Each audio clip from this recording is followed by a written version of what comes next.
1979년 10월 26일 대한민국 대통령이 암살당했다. 충격적인 사건을 바탕으로 제작된 영화 남산의 부장들. 영화 남산의 부장들을 꼭 봐야 하는 이유 3가지. 하나, 실화를 바탕으로 만들어진 영화다. 1979년 10월 26일 서울 종로구 궁정동 중앙정보부 안가에서 중앙정보부 부장 김재규가 대통령 박정희를 살해한 사건이 일어났습니다. 영화 속 예고편을 보면 남산의 부장들도 12.6 사건을 그대로 재현한 듯한 느낌이 드는데요. 남산의 부장들은 전 기자 출신의 김충식 작가가 12.6 사건을 다룬 논픽션 소설인 남산의 부장들을 원작으로 만들었습니다. 영화 속 내용은 1970년대 중앙정보부장 김재규가 박정희 대통령을 암살하는 사건이 일어나기 약 40일 전에 있었던 일을 다룬 사실과 허구가 섞인 논픽션 역사물입니다.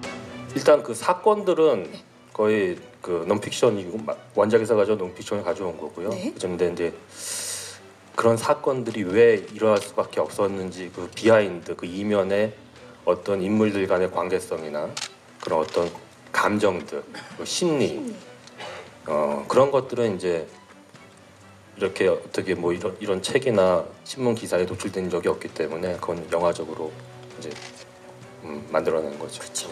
그중 영화의 극적 효과를 위해 1976년 박동선이 미국 의회에 거액의 로비 자금을 제공한 사실이 보도됨으로써 시작된 한미 간의 외교 마찰 사건인 코리아 게이트 사건이 포함되어 있는데, 그게 실제로는 1977년도 약 2년 전에 그 11.6 2년 전에 벌어진 사건인데, 사실은 제가 이제 원작을 읽었을 때 그 코리아 게이트에서 전 중앙정보부장이 그렇게 고발을 한 그 사건이 사실 11.6의 어떤 시작이지 않았나, 발단이 되지 않았나 하는 생각이 들어서.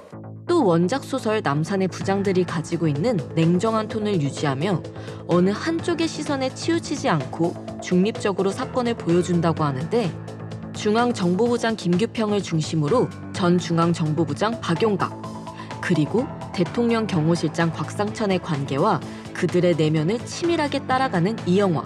알면 알수록 그 내용이 궁금하지 않나요? 둘, 배우들의 숨막히는 연기와 디테일한 영화 속 공간. 이병헌, 곽도원, 이희준, 이성민. 믿고 보는 배우들이 영화 남산의 부장들에 모두 다 모였습니다. 캐릭터 위주로 극이 전개되며 그들의 내면을 누구보다도 치밀하게 파고 들어가는 영화 남산의 부장들. 영화 내부자들에 이어 이병헌 배우와는 2번째 만남으로 이병헌 배우는 시나리오를 읽고 마음이 굉장히 뜨거워졌다고 합니다. 특히 대통령을 암살하게 되는 중앙정보부장 김규평 역을 맡은 이병헌 배우는 절제된 대사로 사건의 복선과 복잡한 심리를 드러낸다고 하는데요.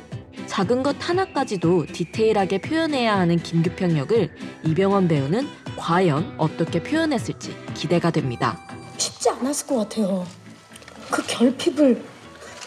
그래서 막연의 심을 좀 처방을 받았어요. 실제로.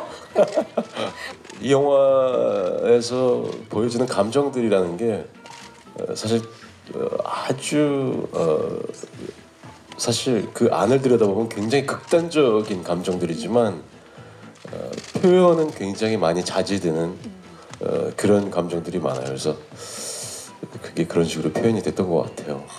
전 중앙정보부장 박용각을 맡은 곽도원 배우는 예측할 수 없는 연기로 이병헌 배우를 놀라게 한 적도 있다는데요.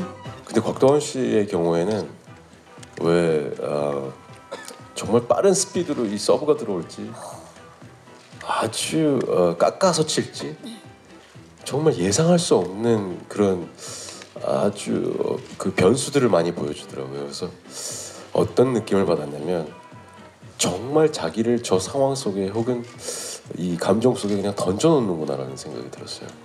대통령 경호실장 곽상천 역을 맡은 이희준 배우는 영화 마야강 마지막 촬영이 끝나고 영화 남산의 부장들 출연 제안을 받았다고 합니다.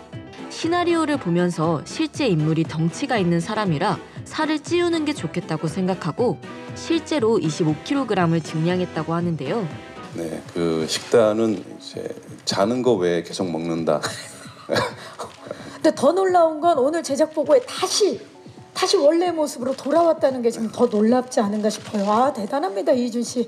배우들의 연기에 집중할 수 있게 촬영이나 미술을 최대한 심플하게 보여주고 인물과 사건이 전개되는 공간도 청와대와 중앙정보부, 안가 이 세 공간을 중심으로 다뤘다고 합니다.